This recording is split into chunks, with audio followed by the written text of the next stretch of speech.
تازہ ترین اپلوڈز کی نوٹیفیکیشن حاصل کرنے کے لیے ہمارے چینل کو سبسکرائب کریں اور ساتھ میں دیے گئے گھنٹی کے نشان کو دبانا نہ بھولیں۔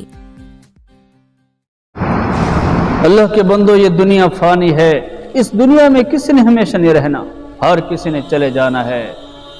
کوئی کتنا بڑا ہے اس دنیا سے اس نے چلے جانا ہے، کوئی بادشاہ ہے، کوئی فقیر ہے،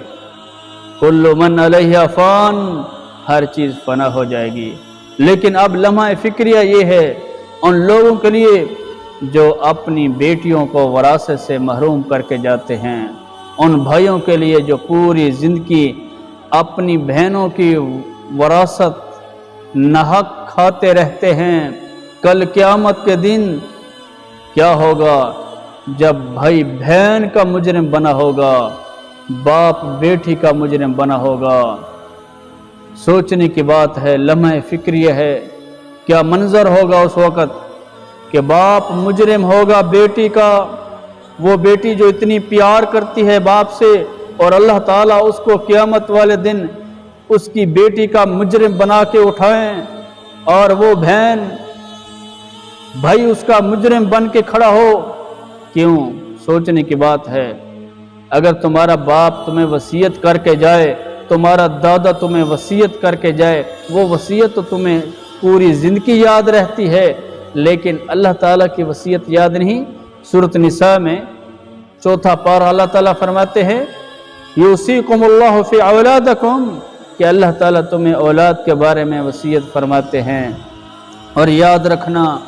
وصیت میں ورثاء کو نقصان پہنچانا کبیرہ گناہوں سے ہے۔ حضرت عبداللہ بن عباس رضی اللہ تعالیٰ عنہ فرماتے ہیں کہ رسول اکرم صلی اللہ علیہ وسلم نے فرمایا الاضرار فی الوصیہ من القبائر، فرمایا ورثاء کو وصیت میں ورثاء کو نقصان پہنچانا کبیرہ گناہوں میں سے ہے۔ دارقطنی کی 4 جلد صفحہ نمبر 361۔ اور وہ 60 سال کی تمہاری عبادت جو تم کر کے جا رہے ہو،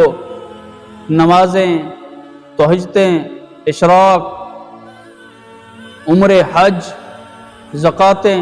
صدقات، ساری دنیا میں آپ خیر تقسیم کر رہے ہیں، بھلائی تقسیم کر رہے ہیں پوری زندگی آپ،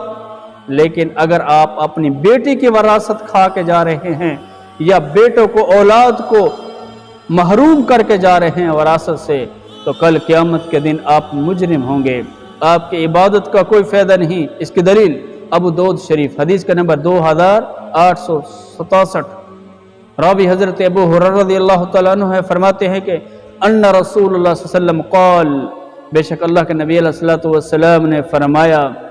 ان الرجل لیعمل بالمرأة، فرمایا بے شک وہ مرد عورت جو عمل کرتا ہے، عمل کرتے ہیں بطاعت اللہ 60 سنہ، 60 سال تک اللہ تعالیٰ کی اطاعت میں گزار دیتے ہیں، لیکن ثم یحضرہم الموت، جب ان کو موت آتی ہے، فیزاران فی الوصیہ، وہ ورثاء کو نقصان پہنچاتے ہیں وصیت میں، فرمایا فیجب علیہم النار، ان پر آگ واجب ہو جاتی ہے، آگ واجب ہے۔ اس لیے یہ تمہاری عبادات 60 سال کی ایسا نہ ہو کہیں بیکار چلی جائیں اور تم وہاں بیٹی کے مجرم کھڑے ہو، یا بھائی بہن کا مجرم بنا کھڑا ہو۔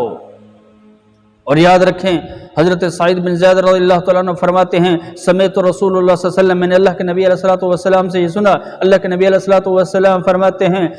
من ظلم من الارض شیئا طوقہ من ارضین 70 ارضین، فرمایا جو شخص ظلم سے کسی کی زمین پر کچھ بھی قبضہ کر لیتا ہے، کچھ بھی، 1 مرلہ، 1 انچ، 1 بیگھا، 1 کنال، 1 ایکڑ، فرمایا کل قیامت والے دن اس کے گلے میں توق بنا کر پہنا دیے جائیں گے۔ اس لیے ایسا نہ ہو قیامت والے دن جو ہم نے ورثاء کو وصیت میں نقصان پہنچایا ہے، کل قیامت والے دن ہم ان کے مجرم ہوں اور ہمارے گلے میں توق بنا کر پہنا دیا جائے وہ جائیدادیں، وہ زمینیں۔ اس لیے کبھی بھی اپنی بیٹی کو جہیز دے کر یہ نہ کہیں کہ ہم نے آپ کو وراثت دے دی، نہیں، بلکہ وراثت جو ہے وہ جو اس کا حق ہے